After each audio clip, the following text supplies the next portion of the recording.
कौन ब्रह्मा का पिता है, कौन विष्णु की मां, शंकर का दादा कौन है, हमको दे पता। ये जानने के लिए कृपया सुनिए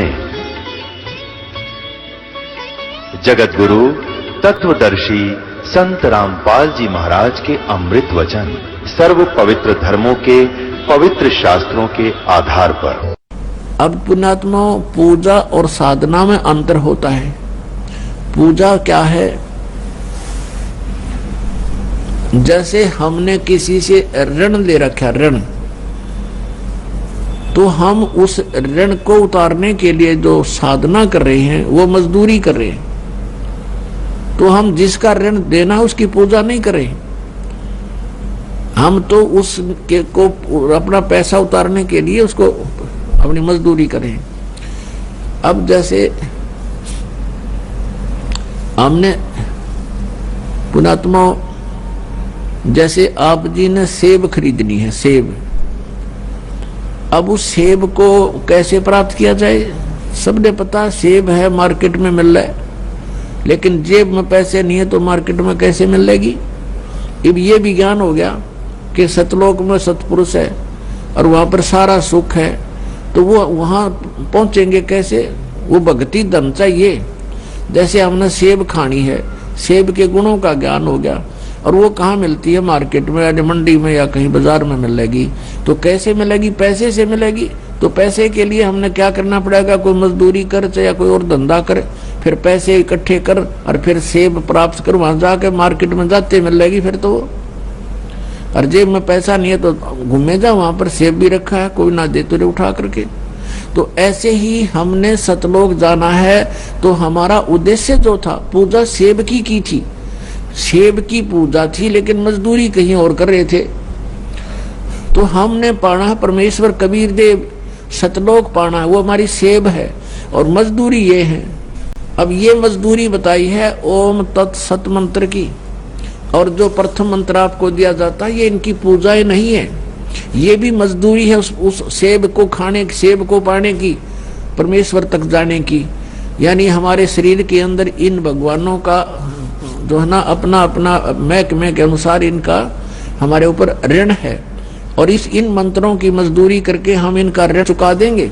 फिर ये हमने नो ड्यू सर्टिफिकेट दे देंगे, NOC, और जब इनसे NOC मिल जाएगी तब हम त्रिकुटी की तरफ जा सकते हैं, अन्यथा नहीं जा सकते, क्योंकि ये हमारा शरीर है। एक ब्रह्मांड जो है, एक ब्रह्मांड में जो भी व्यवस्था हो रही है उसी का ये एक इस शरीर में व्यवस्था है। जैसे टीवी में चैनल होते हैं, टेलीविजन में चैनल होते हैं, तो ऐसे हमारे शरीर में चैनल बने हैं।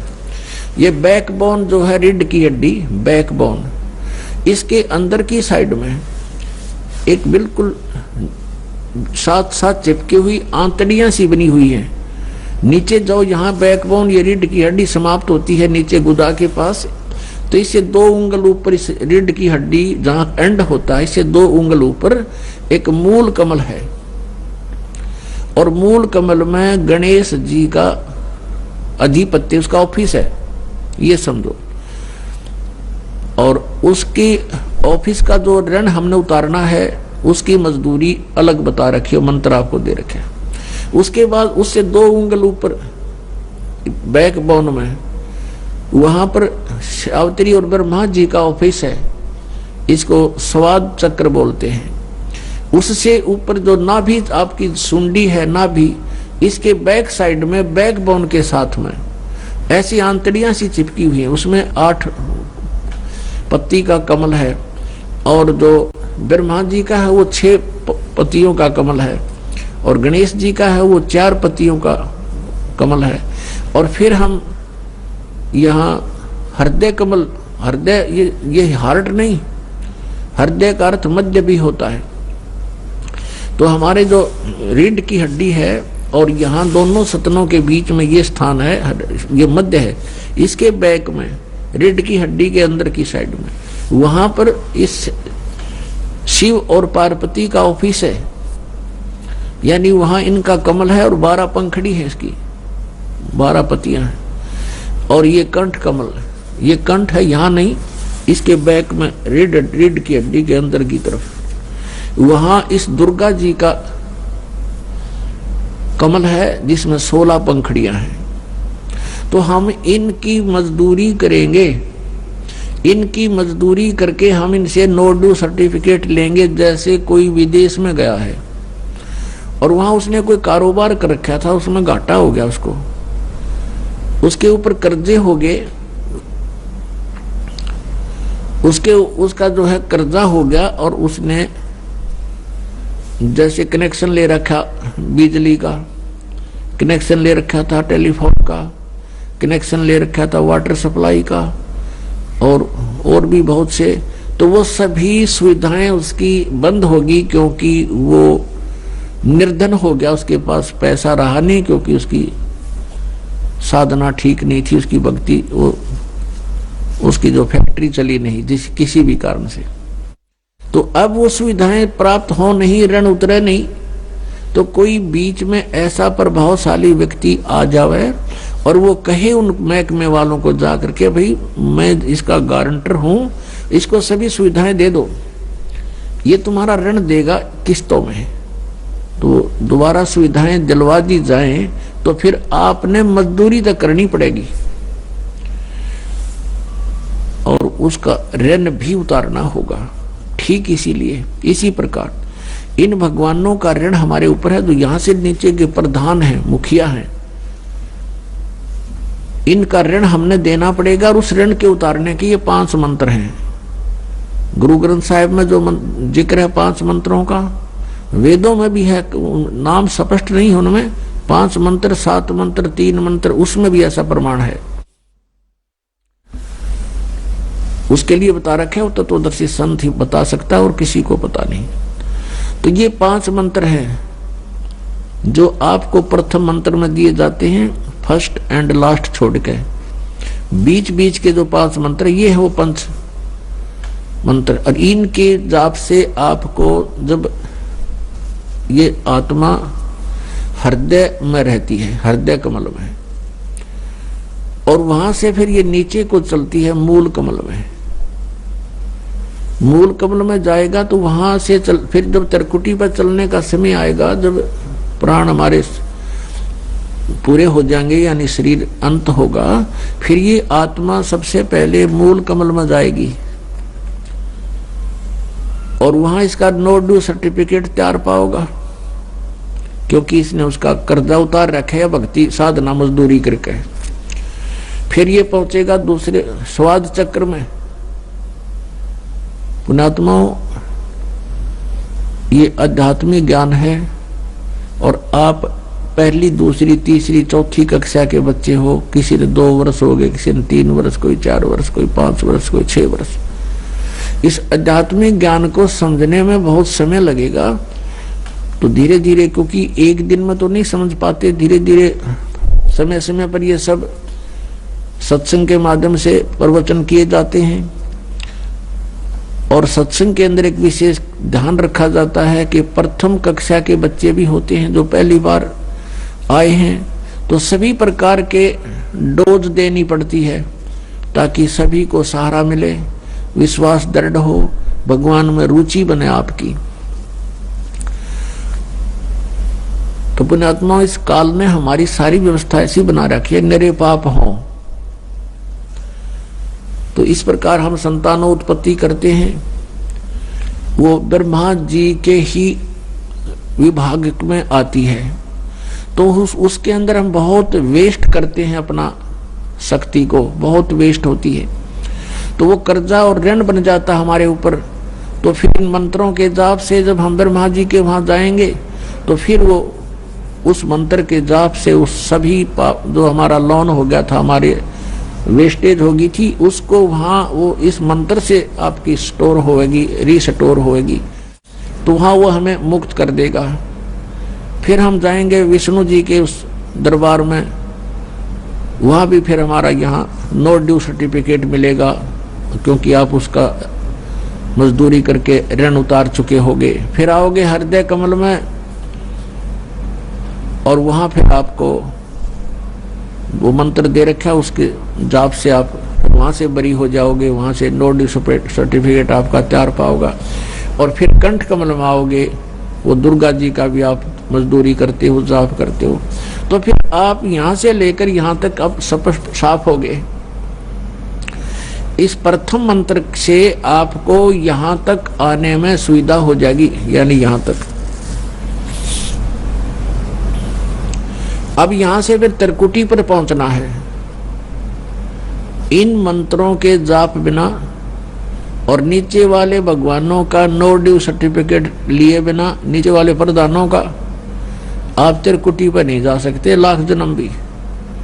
और जो ये नकली पंथ बताए हैं कि साढ़े गुरु जी तक बताते हैं कि सीधे त्रिकुटी पर ही पहुंचना हमने तय, हम तो सीधे त्रिकुटी से साधना शुरू करते हैं, नीचे वाले का हमने कोई लेना देना नहीं। ये है बकवाद, ये है लोकवेद दंत कथा मूर्ख बनाने वाली। त्रिकुटी कोई बरवाड़े का बस स्टैंड नहीं है, पैदल पहुंच जाओ, चाहे कोई साइकिल पर जाओ, चाहे वैसे चला जाओ। ये बालकों का खेल नहीं है, मनुष्य जीवन को बर्बाद करना कोई समझदारी नहीं है। ऐसे नकली संतों के पास बैठकर, चलो जब तक नहीं ज्ञान था, गलती हो ही रही थी, हमसे भी हो रही थी, आपसे भी हो रही थी, और अब तो ये क्लियर हो चुका है, ये स्पष्ट आपके समक्ष। इसको जानकर, इसको समझकर, और फिर भी आप उन्हीं से चिपके हुए हो। उसके विषय में परमात्मा कहते हैं, जान बूझ साची तजें और करें झूठ तने, और ताकि संगत है प्रभु सपने में भी ना दे। चातुर प्राणी चोर हैं, ये मूड मुग्ध हैं ठोठ, संतों के निकाम के उनको दो गलजोट। अब फिर हम आएंगे त्रिकुटी पे। अब त्रिकुटी एक इंटरनेशनल एयरपोर्ट जानो, अंतरराष्ट्रीय हवाई अड्डा, जैसे पालम का है हिंदुस्तान में, दिल्ली में पालम, तो वहां से सभी देशों को फ्लाइट जाती हैं, और वहां एयरपोर्ट पर यानी त्रिकुटी पर पहुंचने से पहले हमारा टारगेट होता है कहाँ जाना है। वहां तो जाकर टिकट लेनी होती है, या पहले बुक करा रखी होती है, पासपोर्ट पहले बनवाना होता है, और उस देश का नो ड्यू सर्टिफिकेट आपके पास होना अनिवार्य है। उनकी परमिशन होकर ही आप वहां जाते हो। फिर त्रिकुटी पर आने के बाद आपको, अब जैसे कई भक्त असमंजस में गिर जाते हैं, क्योंकि पुण्यात्माओं इतना समय आपके पास नहीं होता कि आप सभी सत्संग अटेंड कर सको, और प्रत्येक सत्संग में ये बताया भी नहीं जा सकता, रह कर एक ही बात को रिपीट भी नहीं किया जा सकता। और लेकिन दास की भरसक कोशिश रहती है कि समय समय पर प्रत्येक पहलू पर प्रकाश डालूं, और बहुत बार आप नहीं पहुंच पाते, सुबह आता है, कोई शाम को आता है, और हो सकता है उस समय वो प्रकरण उसको ना उपलब्ध हो, और हो सकता है कई सत्संग भी निकल जाएं ऐसे ही। तो फिर भी उसके लिए आप जी सीडी ले सकते हो, उनसे देखिए, सुनिए। और आजकल तो परमात्मा ने बहुत अच्छी टेक्निक दी है, एक छोटी सी चिप होती है, उसमें 40-40 घंटे का सत्संग आ जाता है। लेकिन समय तो निकालना ही पड़ेगा, यहाँ निकालो चाहे घर पे बैठ कर सुनो, वो सुनना पड़ेगा। क्योंकि हमने जो अज्ञान सुना वो भी बहुत सुन रखा, थोड़ा नहीं, बहुत जन्मों से सुनते आ रहे। तो अब हम, जैसे कई भक्त कहते हैं कि पहले मंत्र में सभी आपने इन देवताओं के ही मंत्र दे रखे हैं, और फिर कहते हो कि इनके फोटो नहीं रखने। एक भक्त काशी से आया था, दूसरा सतनाम भी प्राप्त जब उसको हुआ, तो उसने कहा जी ये तो वो उठ पटांग बातें हैं सारी, वही मंत्र वहां थे, वही मंत्र यहाँ 2 दे दिए, इससे क्या लाभ हुआ। और उधर से कहते हो इनको नहीं रखना, तो उसको लाभ हो नहीं रहा, क्योंकि उसके मन में दोष था। उसको समझाने की भी चेष्टा की कि तू बात सुनो। अब जैसे एक जड़ी है, एक जड़ी है उसको किसी दो जड़ियों से मिलाकर के उसका जो योग किया जाता है उससे कुछ अन्य लाभ देती है वो, और उसको 5-7 जड़ियों में मिलाकर के उसका मिश्रण किया जाता है तो उस समय वो कुछ और लाभ देती है। रही बात फोटो रखने की, जैसे आप एक पति भर्ता स्त्री होती है वो अपने पर्स में केवल अपने पति का ही फोटो रख सकती है, दूसरे का नहीं। बाकी अनादरणीय नहीं है, अन्य भी हैं, सबको प्रणाम करे। अगर कहीं फोटो लगे हैं तो दूसरी बात, वो फोटो दूसरी बात है, लेकिन जहां पूजा स्थल हो वहां पर आप अपने मालिक के अतिरिक्त अगर किसी का फोटो रखते हो तो आपके हृदय में पतिव्रता तो नहीं है, वो नहीं है आपके अंदर, तो वो पतिव्रतापन नहीं होने से भगवान रुष्ट होगा। तो इसलिए हमने अपनी पूजा स्थल पर केवल अपने ही उस पति का यानी कबीर जी का, परमेश्वर का, मालिक का फोटो ही रखना है। बाकी रही बात के जैसे वो आपको बताई दिया कि जब उन्हीं मंत्रों को, उसी जड़ी को हम कई जड़ियों मिलाकर उसका प्रयोग करते हैं तो उसका कुछ अन्य लाभ होता है, और 2 को मिलाकर करते हैं तो उसका कुछ अन्य लाभ होता है। तो ऐसे इनको समझो, क्योंकि जैसे पुण्यात्मा भोजन आटा वही है, गेहूं वही है, और उनको अलग अलग से बनाकर प्रयोग करते हैं तो कुछ आइटम अलग बन जाते हैं, टेस्ट भी अलग होता है। जैसे घी और रोटी वैसे खा ले, उसमें बूरा डाल ले, हलवा बनावे तो और न्यारा ही टेस्ट बन जाता है। तो ऐसे ही बात है इस गुण की कि जैसे कोई औषधि है, यही समझो इसका उदाहरण, ये बहुत ही फिट है। अब क्या होता है, जैसे हम त्रिकुटी पर आ जाते हैं तो त्रिकुटी तक तो ये जो लाभ हमें प्रथम मंत्र का था ये यहां तक ले आया आपको। अब त्रिकुटी पर पहुंचेंगे, त्रिकुटी यहां नहीं है, यहां तो बताई जाती है कि इसके बिल्कुल बैक में, इन दोनों भावों के बीच में, यहां बैक में यहां एक बनी हुई है नाड़ी सी है। तो वहां त्रिकुटी पर जाने के बाद वहां आपका अकाउंट होगा सतनाम का। अब सतनाम क्या है? 2 अक्षर का। जैसे गुरु ग्रंथ साहिब में लिखा है कि 2 अक्षर का भेद बतावे सोए गुरु पूरा कहावे। वो 2 अक्षर कौन से हैं? एक तो ओम है, एक ये तत् है। ओम तत् सत में तो 3 मंत्र हैं, ये ओम और तत् वो सांकेतिक है, ये दोनों मिलकर सतनाम बन जाता है। इनके सेवन की विधि भी भिन्न भिन्न है। तो जो ओम नाम है सतनाम के अंदर, इसको हम त्रिकुटी पर देंगे। ये ब्रह्म का जाप है। हम क्या करते रहे अभी तक?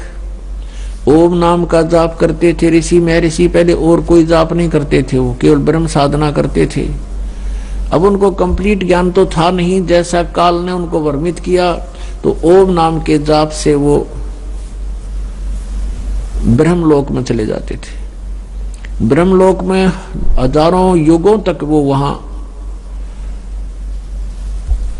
उन ओम नाम के कमाई के भक्ति के आधार से, धन के आधार से वहां हजारों युगों तक स्वर्ग में मौज मस्ती करते थे। उन स्वर्ग में क्या है जो यहाँ पृथ्वी पर बकवाद उपलब्ध नहीं है, वो बकवाद वहां पर है। नाचना गाना, सुंदर औरतें, हर तरह की बकवाद, हर तरह के वहां फुहारे चलते हैं, कहीं पर आतिशबाजी। जैसे एक मेले में चला जा या किसी रेस्टोरेंट में आदमी अपनी ही पैसे से, अपनी पूंजी से वहां मौज कर रहा है तो करता रहो, एक दिन वो पूंजी समाप्त होगी, उसके बाद फिर उसको वापस भेज दिया जाएगा वहां से, उसको जेब खाली हो लेगी तब वो भागेगा वहां से। तो हम अभी तक अपनी जेब वहां कटवाते रहे स्वर्ग में जाकर ओम नाम के जापते हैं। महास्वर्ग में, महास्वर्ग कहो ब्रह्मलोक कहो, और हमारे पाप न्यो के न्यो रह जाते हैं। उन पापों के लिए फिर नरक भी जाना पड़ता, और उसके बाद फिर 84 लाख योनियों में पशु पक्षियों की भी योनियों में भोग जाना पड़ता। तो हम क्या करते रहे, ओम नाम के जाप को, उसके भक्ति धन को स्वर्ग में, महास्वर्ग में, ब्रह्मलोक में नष्ट करते रहे, और काल के जाल में फिर मृत्यु और जन्म में फिर से आ जाते हैं। अब हम क्या करेंगे, जैसे गीता जी अध्याय नंबर 18 के श्लोक नंबर 62 में कहा कि अर्जुन तू सर्वभाव से उस परमेश्वर की शरण में जा, उसकी कृपा से ही तू परम शांति को और सनातन परम धाम को प्राप्त होगा। फिर गीता जी अध्याय नंबर 18 के श्लोक नंबर 63 में कहा कि अर्जुन ये गीता जी का गुप्त से गुप्त ज्ञान मैंने तेरे को बता दिया, अब जैसे तेरी इच्छा ऐसे कर ले। मेरी शरण में रहना है तो उठा लठ, हथियार उठा युद्ध कर, यह शांति नहीं हो सकती, और मेरी साधना करेगा तो ब्रह्मलोक प्राप्त होगा। और 8वें अध्याय के 13वें श्लोक में बता दिया मेरा मंत्र ओम है, नथिंग एल्स, और कोई मंत्र नहीं जाप करने का।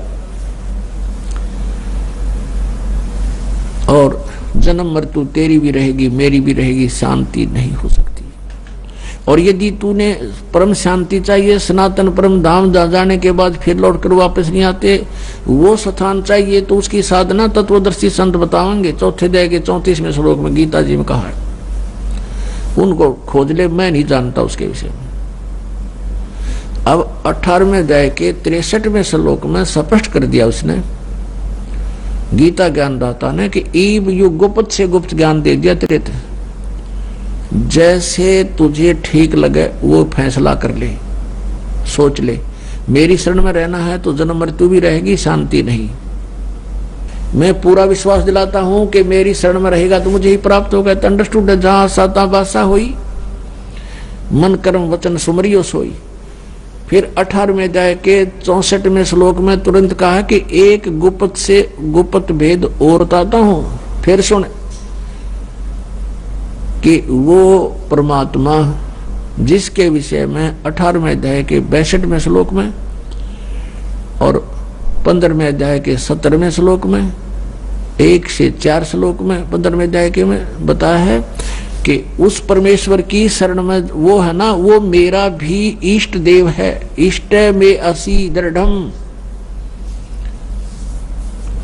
तत्वक्षामि ते हितम, ये तेरे हित में बता रहा हूं कि वो मेरा पूज्य देव है, मैं भी उसकी भक्ति करता हूं। यानी एक गुप्त से गुप्त भेद तो बता दिया 18वें अध्याय के 64वें श्लोक में, 63वें में, कि गीता का ज्ञान गुप्त से गुप्त ये दे दिया। दूसरा गुप्त से गुप्त एक भेद और बताऊं कि ये मेरा भी पूज्य देव है, मैं इसकी भक्ति करता हूं। और परमेश्वर कहते हैं तेरा ज्योत स्वरूपी अलख निरंजन, ये धरता ध्यान हमारा। अब ये कौन सा जाप करता है इसको, ये केवल हठ योग करता है, ध्यान लगाता है, मेडिटेशन करता है, तप करता है। 21वें ब्रह्मांड के ऊपर ले उसमें बैठा है ये। और तप से क्या मिलता है, राज्य मिलता है। तप से राज्य, तो ये उस तप प्राप्त करके अपना ये राज्य मेंटेन रखता है। और यहाँ 21 ब्रह्मांडों को चला रहा भगवान से ही कुछ सिद्धियां प्राप्त करके। तो परमात्मा ने कहा तो गोरखनाथ जी को, तेरा ज्योत स्वरूपी ये अलख निरंजन, ये धरता ध्यान हमारा, ये हमारा ही पूजा करता है, हमारा ही ध्यान कर रहा है। और देखो पुण्यात्मा, जिसने जैसी भी फसल बीजी है, किसी ने भांग बो रखी है तो भांग काटेगा। अब फसल ने तो बीज जो बो दिया वो तो देना ही देना। तो परमात्मा सबको जो जैसी साधना कर रहे हैं उससे जो भी उनको मिलना है वही दे देता है। जैसे सिद्धियां करते हैं, सिद्धियां वालों को सिद्धियां मिल जाती हैं। जैसे अगस्त ऋषि ने डले ढोए ऐसी सिद्धि प्राप्त कर ली कि 7 समुद्रों को एक ही घूंट में पी गया, खाली कर दिए 7 समंदर। अब बता, शर्म मार लो सिद्धि ने के चाटो, सिद्धि का क्या करे। तो ऐसी ये साधनाएं जो करते हैं शास्त्र विधि त्याग का मनमाने आचरण जो है ये यूजलेस बताए हैं। भले ही उनसे आम जनता में प्रभुता हो सकती है जीव की, लेकिन मोक्ष नहीं। अब 18वें अध्याय के 64वें श्लोक में कहा कि अर्जुन वो मेरा पूज्य देव है, और 18वें अध्याय के 65वें श्लोक में कहा कि अब मेरी शरण में रह, मेरा भक्त बन, मुझे नमस्कार कर और निश्चय ही तो मुझे प्राप्त होगा। 18वें अध्याय के 66वें श्लोक में तुरंत कह दिया, फिर डिफरेंशिएट कर दिया अलग अलग कि उसकी शरण में जाना है। 18वें अध्याय के 62वें श्लोक में जिसके विषय में कहा है उसकी शरण में जाना है, तो सर्वधर्मान परित्यज माम एकम शरणम व्रज, मेरे सतर की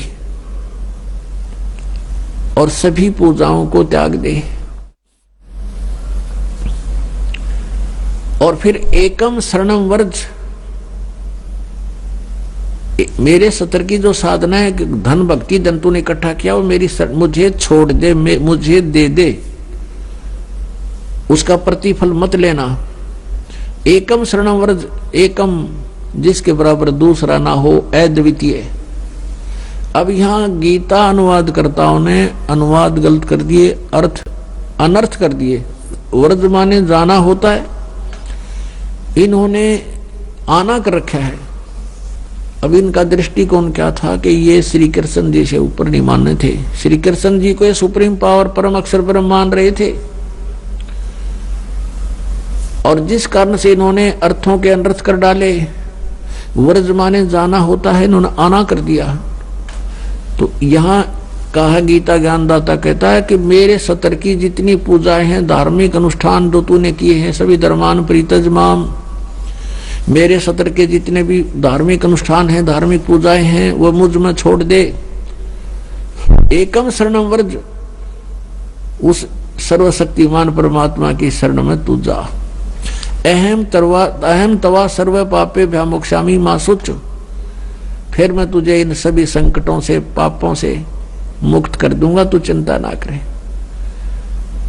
अपने आत्माओं हम पुण्य बर्बाद कर देते थे स्वर्ग में और पाप भोगते थे नरक में, तो अब हम उन पुण्यों का, जिसके कारण ये हमें यहाँ रोके रहता है, उन पुण्यों का हम प्रतिफल नहीं लेंगे और इसको छोड़ देंगे, ओम नाम के जाप की भक्ति धन। और साथ में ये हवन यज्ञ, ये पांचों यज्ञ, ये इसके सतर की है, हम इसको दे देंगे। यज्ञ से भी स्वर्ग जाते हैं जो केवल हवन करते हैं या कोई केवल स्वाध्याय ही करते रहते हैं, जैसे वो के है ना आपका सुखमणि साहिब का पाठ करते हैं जिसको जप जी साहिब कहते हैं, और जो गीता जी का नित्य पाठ करते हैं, और जो कोई वेदों का नित्य पाठ करते हैं, वो एक यज्ञ बनता है। उस यज्ञ से, ज्ञान यज्ञ है ये, उस यज्ञ से भी पुण्य होते हैं, उससे केवल स्वर्ग प्राप्ति होती है कुछ समय के लिए, कुछ सीमित समय है, बहुत कम, और फिर वापस आ जाते हैं। तो ये यज्ञ ऐसे हैं जैसे किसी का दीर्घ रोग हो रहा है, दीर्घ रोग है किसी को, और डॉक्टर के पास जाता है, वो बहुत वीक हो गया है, कमजोर घना हो गया है, तो जाते ही डॉक्टर ग्लूकोज लाता है। ग्लूकोज जो है ये रोग नाशक नहीं है, ये सहयोगी है उस उपचार में। शरीर को पानी का अभाव पूरा करती है, कुछ शरीर को शक्ति देती है, लेकिन रोग नाश नहीं होता इससे। ये भी आवश्यक है क्योंकि हम चौथे युग में आ गए, अभी तक ट्रीटमेंट ठीक हुआ नहीं, हम कति कंडेम हो लिए। तो यहाँ अब पांचों यज्ञ, ये ट्रीटमेंट करना अनिवार्य है आपका।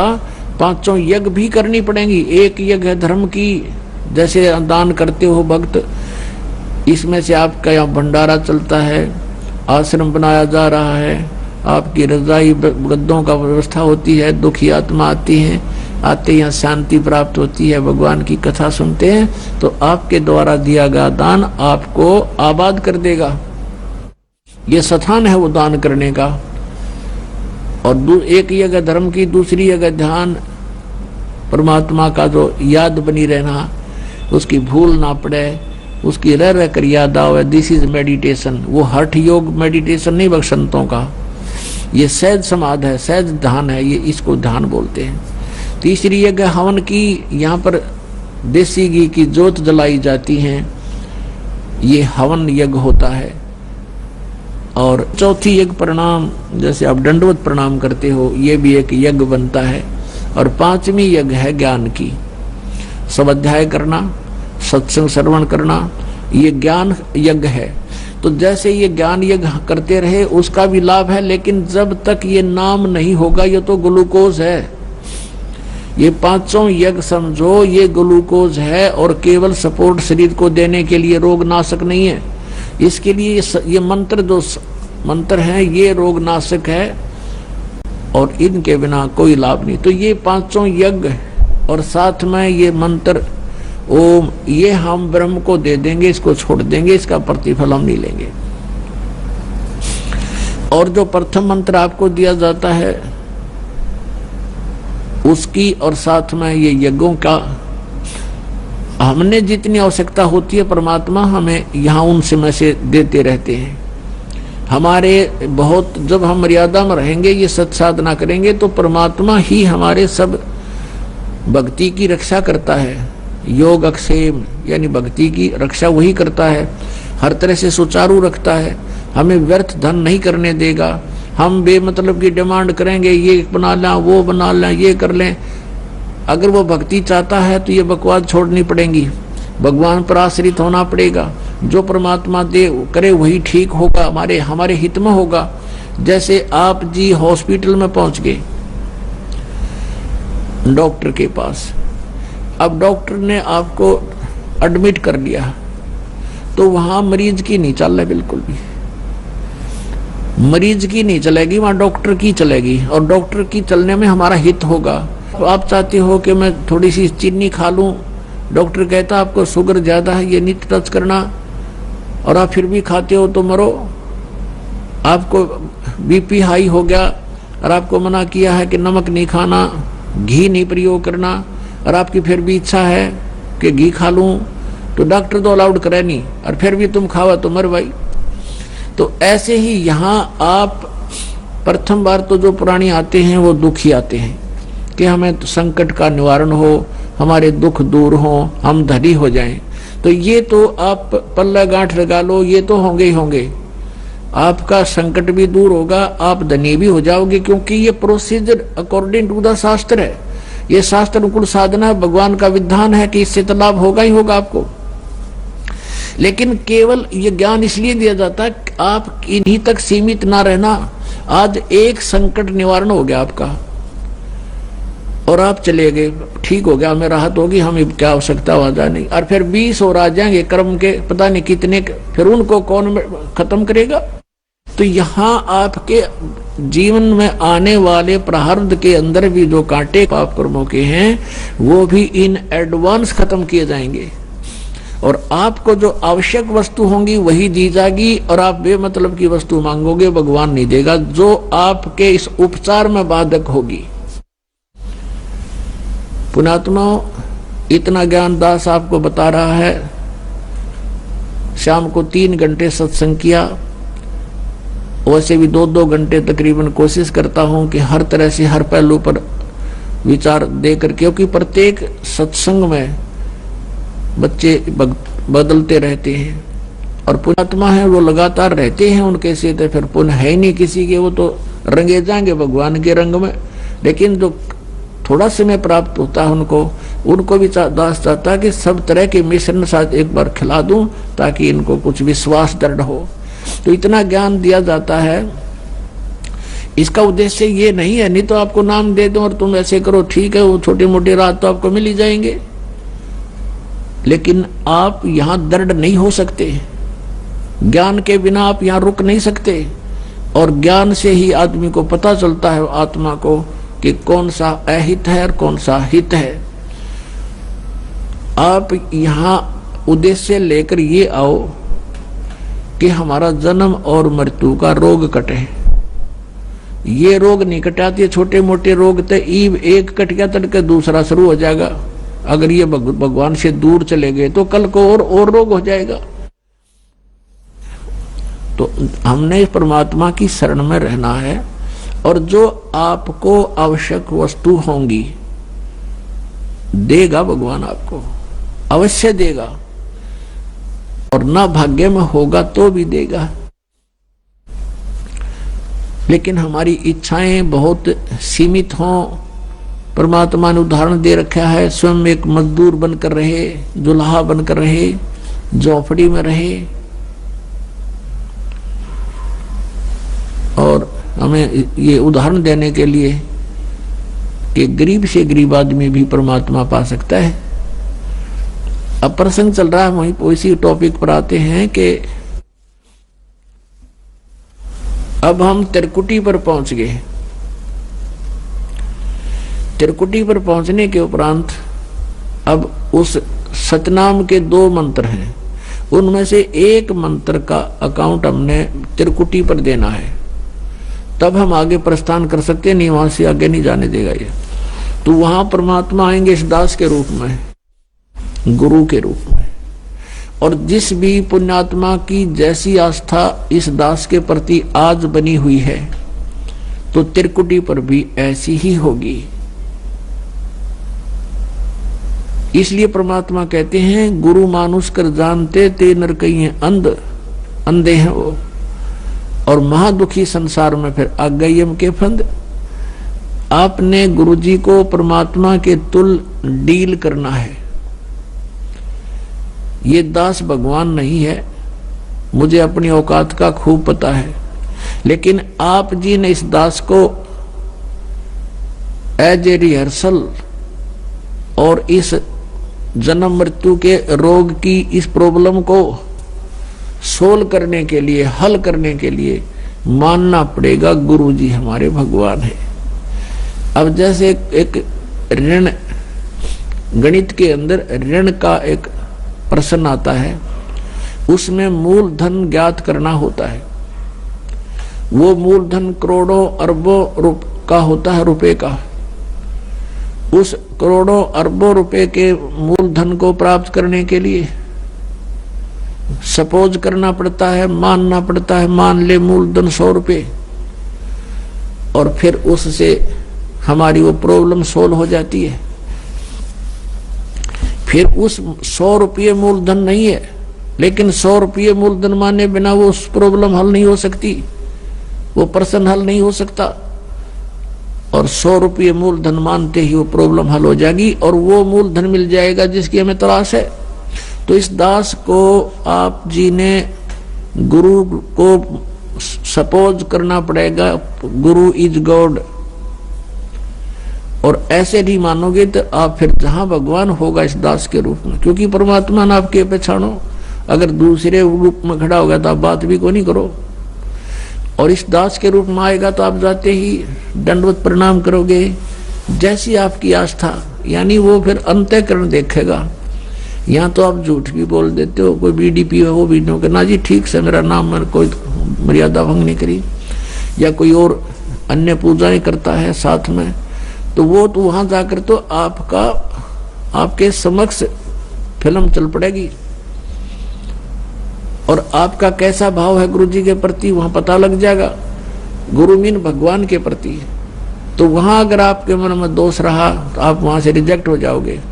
और कहते वहां का गिरा फिर नहीं जाता, वहां का गिरा वापस नहीं जाता फिर कभी भी। ऐसा बुरा हाल हो जाता है इस प्राणी का, जब इतना कुछ यहाँ करवाया जाता है, समझाया जाता है, और फिर हम वही गफलत करते हैं, तो फिर अपनी करी कराई भक्ति का नाश हो जाता है।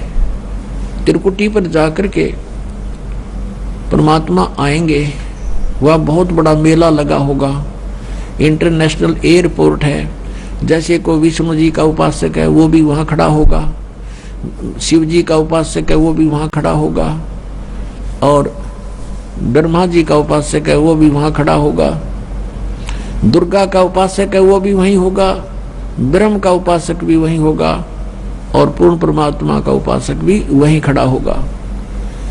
अब वहां बहुत बड़ा भीड़ होगी, मेला होगा। आप खोजोगे कि गुरुजी कहाँ हैं हमारे, तो गुरुजी दिखते ही आप दौड़े जाओगे, दंडवत प्रणाम करोगे, फिर परमात्मा आपको साथ ले जाएंगे कि आज वो तुम्हारा अकाउंट क्लियर कराते हैं। फिर जाएंगे धर्मराज के पास, यहाँ का जो अकाउंट रखता है न्यायाधीश, उसके पास ले जाकर परमात्मा कहेंगे जी इनका हिसाब करो, ये आपके ओम नाम की कमाई इनकी इतनी है, इतने इनके यज्ञ हैं, ये अपना डिपॉजिट करो और इनका कैंसिल करो, इनका ऋण जितना भी आपका है। और जो रही पाप, वो परमात्मा के पास शक्ति है, वो पाप नाश हो जाते हैं इस सतनाम के दूसरे मंत्र से और सार नाम के मंत्र से। ये हमारे पाप नाश होते हैं इनसे, दोनों के योग से, अकेले से नहीं होते उसके। तो पाप हमारे नाश मिलेंगे, पुण्य जो के तो वहां विद्यमान मिलेंगे। तो वो काल के भ्रम से, वो भ्रम नहीं आता सामने, वो धर्मराज छोड़ रखा उसने कि ये काउंट करेगा, उसको हिसाब दे देंगे। फिर त्रिकुटी से आगे चलते हैं, फिर हम ब्रह्म रंध्र की ओर। अपने आत्माओं, काल ने बहुत ज्यादा जुगाड़ जोड़ रखा है, और जो ज्ञान हमें प्राप्त है अभी तक पता था, वो बहुत ही सीमित ज्ञान था। अब जैसे यहां से त्रिवेणी होती है, त्रिवेणी 3 रास्ते हैं, आगे चल के त्रिवेणी का जो मध्य का रास्ता है उसको पार करके हम त्रिकुटी पर जाते हैं, और वहां फिर त्रिकुटी से आगे फिर ऐसे ही 3 रास्ते हैं। वो मध्य का रास्ता है, वो ब्रह्मरंध्र, सेकंड ब्रह्मरंध्र है, जो काल के निज लोक में प्रवेश करता है। अब ये ब्रह्मरंध्र मान रहे थे 10वां द्वार, 10वां द्वार, हमने 12वें द्वार को पार करके सतलोक जाना है। तो वहां पर धर्मराज का हिसाब करवा के फिर हम प्रवेश करेंगे 11वें द्वार में, इस अक्षर पुरुष के लोक में। अक्षर पुरुष का लोक यानी स्थान 7 संख ब्रह्मांड का है, उसके अंदर से हमने जाना है। तो उसका ऋण हमारे ऊपर, वो सिर्फ इतना ही टैक्स हो जाता है वहां से वहां तक जाने का, उसका किराया है सतनाम के दूसरे मंत्र का जो तत्व है उसका। तो वो परब्रह्म के लोक में हम इसको दे देंगे, परमात्मा साथ रहेंगे। फिर हम 12वें द्वार में जाएंगे, भवन गुफा पार करके, और वो सतलोक प्राप्ति होगी उस तीसरे मंत्र सार नाम से।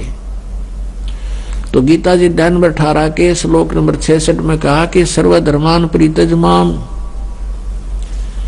एकम शरणम व्रज, मेरी सतर्के सभी पूजाएं मुझे छोड़ दे, मुझे दे दे, फिर उस एकम सर्वशक्तिमान की शरण में जा। तो इस प्रकार व्रज माने जाना है, आना नहीं है, ये गलत अनुवाद कर रखें। अब प्रसंग चल रहा है कि शास्त्र विधि को त्याग कर जो मनमाना आचरण करते हैं, यानी गीता जी और वेद, पवित्र 4 वेद, पवित्र श्रीमद् भगवद गीता, ये एक ज्ञान है। गीता जी में कोड वर्डों में संक्षिप्त है 4 वेदों का, और साथ में इस गीता ज्ञान दाता का इस गीता में अपना मत भी है। जो इसका अपना मत है वो हमें मान्य नहीं है यदि वो वेदों से नहीं मिलता। वेद क्या है? वेद परमेश्वर ने ज्यों के त्यों इसके अंतःकरण में फीड कर दिए थे, और इसने न्यू के न्यू बाहर निकालने पड़े। जैसे समय आने पर माता के गर्भ से बच्चा अपने आप ही बाहर आ जाता, उसके बस की बात नहीं। जैसे किसी को वमन होती है, उल्टी होती है, तो उसके बस की बात नहीं उल्टी ना हो। तो ऐसे ही परमात्मा ने 5 वेद डाले थे इसके, ये उनको मिश्रण तो नहीं कर सका, उनमें बाहर निकला इसकी श्वासों से, उसकी श्वासों से बाहर निकला ये सारे। अब पहले तो इसको समझना बड़ा कठिन था कि ऐसे कैसे हो सकता है। आजकल बहुत आसान है। जैसे एक छोटी सी चिप होती है, उसमें कितना मैटर उसके अंदर फीड होता है, और कंप्यूटर में डालकर उसको दूसरे में निकाल ले, प्रिंट इतना ढेर लग जाता है, वो प्रिंट निकाल देता है, और अंदर एक छोटी सी चिप है।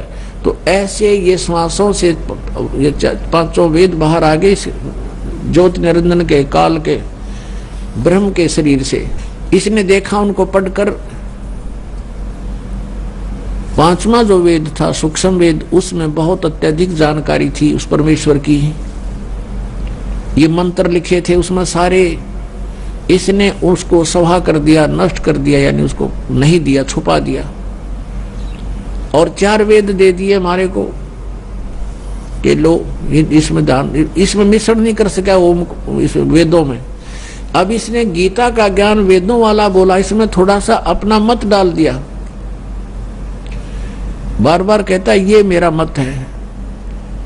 वो समय आने पर बताएंगे, भी इतना समय नहीं। तो अब हमने देखना है कि पुराण क्या है और गीता और वेद क्या है।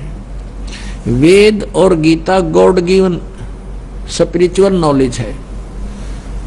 जो गीता में ज्ञान है वो वेदों वाला है और वेद परमात्मा ने दिए हैं, पूर्ण ब्रह्म ने। तो जो वेदों और गीता में जो लिखा है वो परमात्मा का आदेश है, जो करना है बस, नथिंग एल्स। वो तो है शास्त्र अनुकूल। उसको त्याग कर जो भी हम साधनाएं करते हैं वो व्यर्थ है। अपना आत्मा जैसे पुराण है, पुराण किसने बोला? ज्ञान ब्रह्मा जी ने। और ब्रह्मा जी से सुना दक्षादि ऋषियों ने, उन ऋषियों से सुना आगे ऋषियों ने, उनसे सुना आगे ऋषियों ने। तो जिस जिस ऋषि ने जो ज्ञान सुना जिस भी विषय में, उसमें ब्रह्मा वाला ज्ञान प्लस में अपना अनुभव और प्लस में अन्य से कुछ दंत कथा सुनी हुई बना करके पुराण बना दिया। और उस पुराण में उसका लेखक का नाम, उसका जो वक्ता का नाम लिख दिया कि उसका वक्ता ये है, लेकिन लेखक इसका सबका व्यास जी है। अब जो ज्ञान वेदों से मिलता है पुराण में तो वो सही है,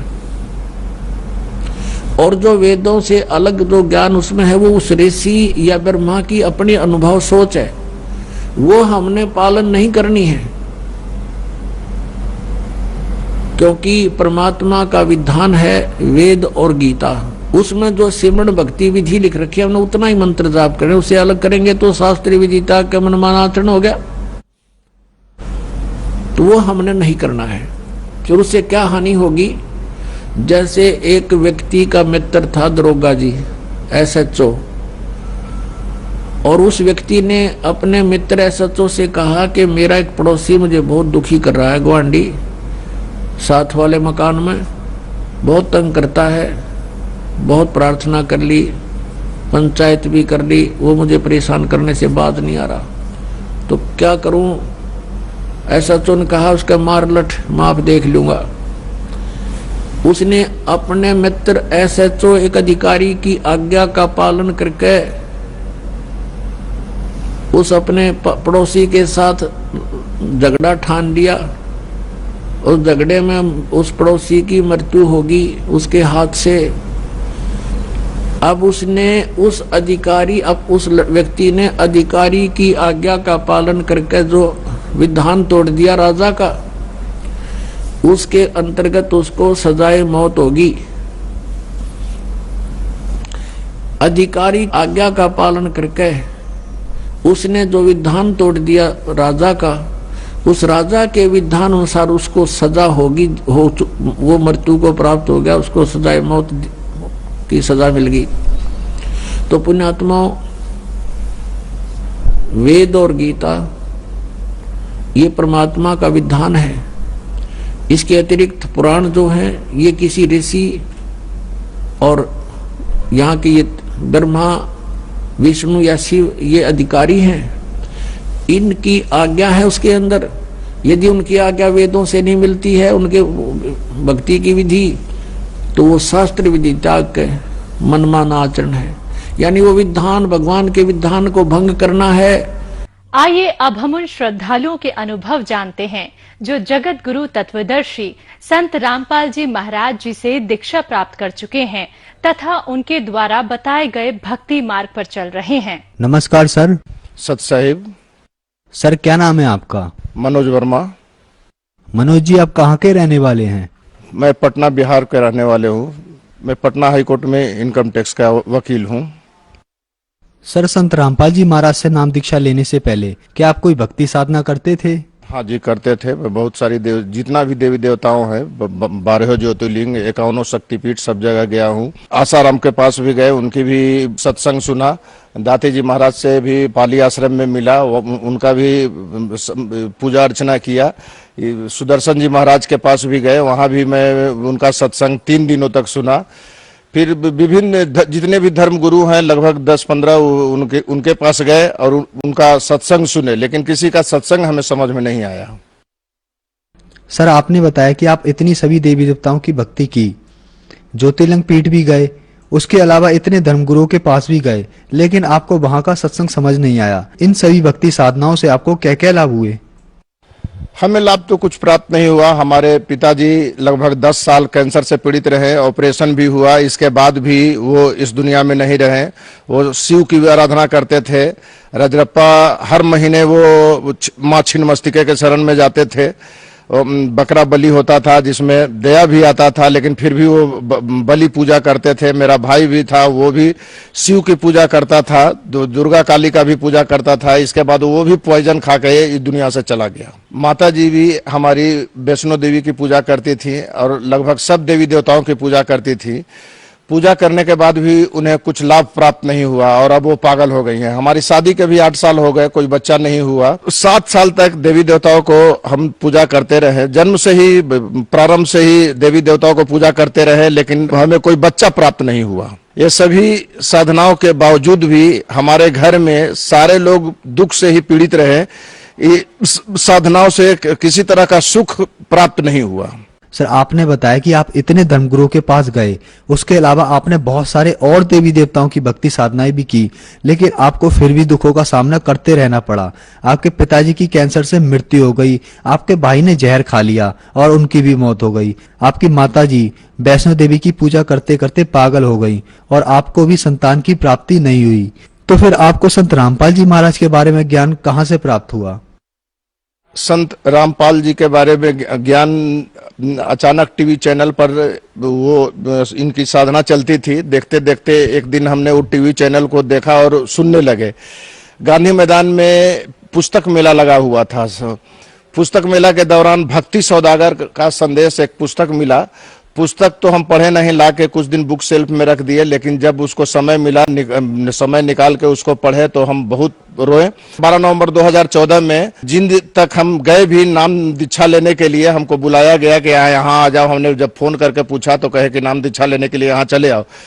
12 नवंबर 2014 को हम जिंद तक गए, लेकिन जिंद स्टेशन से ही हमको वापस लौटा दिया गया कि आगे जाना उचित नहीं है, चूंकि आश्रम को घेर लिया गया है। फिर हम वापस चले आए। तो सर आपने बताया कि आप जिंद से घर वापस चले गए और नवंबर 2014 में आपको नाम दीक्षा प्राप्त नहीं हुई। तो फिर संत रामपाल जी महाराज से आपने नाम दीक्षा कब प्राप्त की? क्योंकि उसके बाद तो संत रामपाल जी महाराज आज लगभग 4 साल होने को हैं, हिसार जेल में बंद हैं।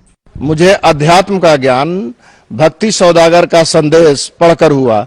इसके बाद हम फिर आश्रम में फोन किए। इसके बाद ज्ञान गंगा पुस्तक हमें मुफ्त में मिला, उसको पढ़े विस्तार से। तब हमको ज्ञान हुआ कि कबीर परमेश्वर ही सच्चे देव हैं, और फिर अपने आत्म दिल में उन्हीं को वो परमेश्वर मानकर और उनको पूजा करने लगे। जब नवंबर 2014 में जब वहां गए तो वहां जाने का कोई रास्ता नहीं मिला। इसके बाद भी हम उन्हीं को परमेश्वर मानकर, कबीर परमेश्वर को ही परमेश्वर मान के अपने दिल में उनकी पूजा करने लगे। 11 जून 2018 को हमने गया नाम दान केंद्र से नाम दीक्षा लिया और उन्हीं के चरण में भक्ति करने लगे।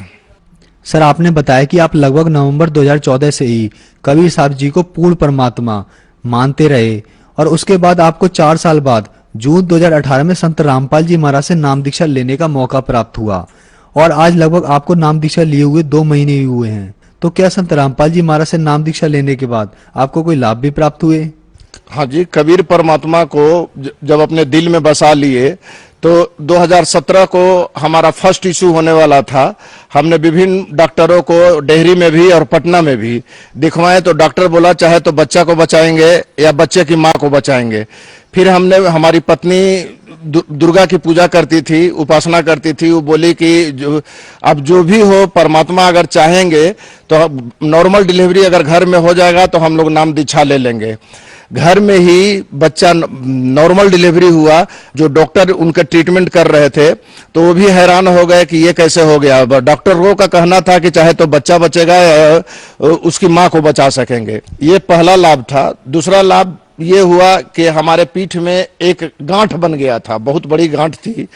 हम जब डॉक्टरों से परामर्श लिए तो बोले कि आपके पिता को भी कैंसर था, हो सकता है कि आपको भी कैंसर हो, इसको बायोप्सी टेस्ट के लिए भेजिए। हम बहुत डर गए थे। इसके बीच में ही मैं 11 जून 2018 को परमेश्वर के शरण में आए और नामदान गया नाम ध्यान केंद्र से हमने नाम लिए। नाम लेते ही ठीक 10 दिन के बाद वो गांठ जो धीरे धीरे छोटा होना शुरू हो गया।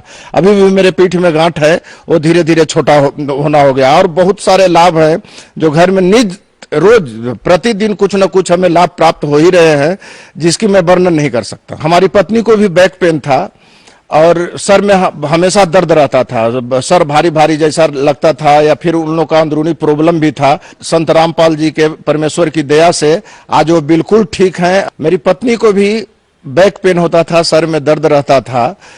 जब संत रामपाल जी से ने गया नाम ध्यान केंद्र से नाम दान ली, इसके बाद उनका बैक पेन भी खत्म हो गया है, सर में दर्द भी खत्म हो गया है, और जो औरतों की बीमारी रहती है वो भी समाप्त हो चुका है।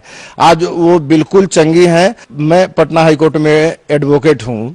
विभिन्न केसों के दौरान मुझे धमकियां मिलती रहती थी। संत रामपाल जी से नाम दान लेने के बाद वो धमकियां मिलना बंद हो गया है। एक प्रॉपर्टी थी हमारी जो 5-7 साल से हम चाह रहे थे कि इसको बेच दे, लेकिन कोई ना कोई अड़चन आ जा रहा था, जबकि वो प्रॉपर्टी मेरे नाम से था।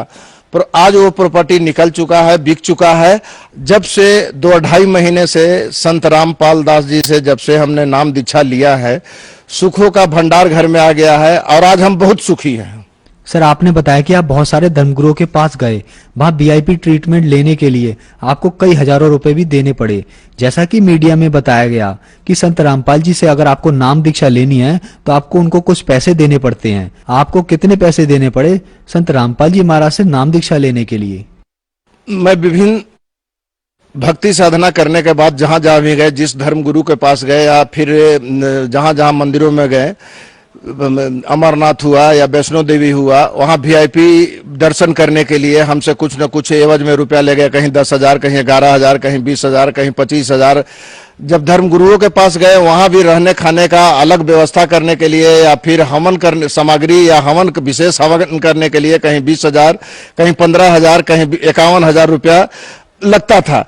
लेकिन जब संत रामपाल जी के चरणों में आए, इनसे नाम दीक्षा लिए, यहाँ कोई शुल्क नहीं लगता है, बल्कि नाम दीक्षा लेने के बाद जो पुस्तक हुआ या माला हुआ या फिर अमृत जल हुआ, जो भी पूजन की सामग्री है या नाम की सामग्री है, ये बिल्कुल मुफ्त में हमको दिया गया। यहाँ न वीआईपी कोई बच्चा है, न कोई अमीर व्यक्ति है, और अमीर से भी अमीर व्यक्ति यहाँ निःशुल्क सेवा पाता है और उनकी भक्ति साधना करता है। ये बिल्कुल पूरी मीडिया वाले को झूठ की बात है, अफवाह है, जो कहते हैं कि इनकी नाम दीक्षा लेने के लिए पैसा लगता है। इसमें कहीं कोई पैसा नहीं और कोई शुल्क नहीं देना पड़ता है। सर, आपने बताया कि संत रामपाल जी महाराज से नाम दीक्षा लेने के लिए आपको कोई शुल्क नहीं देना पड़ा, और संत रामपाल जी महाराज से नाम दीक्षा लिए हुए आपको 2 ही महीने हुए हैं और आपको सुखों का भंडार मिल गया। तो जो समाज आज आपको देख रहा है, आपको सुन रहा है, आप उन्हें क्या संदेश देना चाहेंगे? विभिन्न चैनलों पर संत रामपाल दास जी का इनका सत्संग आता है। आप इस सत्संग को सुनिए। सत्संग सुनने के बाद आप इसमें निर्णय लीजिए। और विभिन्न बिहार में भी या कई एक जगह पर नाम दान ध्यान केंद्र पर खुले हुए हैं।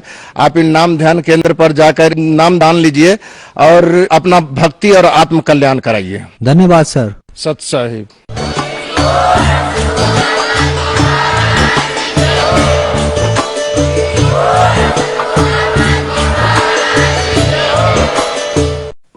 आप सुन रहे थे जगत गुरु तत्वदर्शी संत रामपाल जी महाराज के मंगल प्रवचन। अधिक जानकारी के लिए संपर्क करें 8222 880 541।